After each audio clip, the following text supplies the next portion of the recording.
How to encash check in RCBC. Requirements. Bring at least 2 valid IDs. Please check the link below for the list of valid IDs. Take note that valid IDs shall mean not expired at the time of submission or presentation. The bank reserves the right to secure additional ID or documents if needed for further due diligence. Let's begin. Step 1. Prepare your valid IDs. Step 2.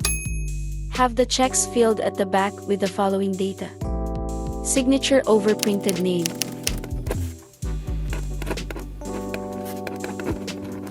address,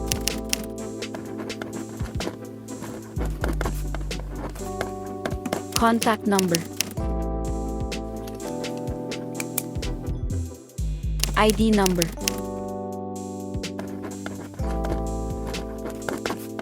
Step 3. Present the valid IDs together with the check to the teller. Then the teller will ask you to sign the check. Step 4. Receive and count the Encash amount before leaving. Thanks for watching.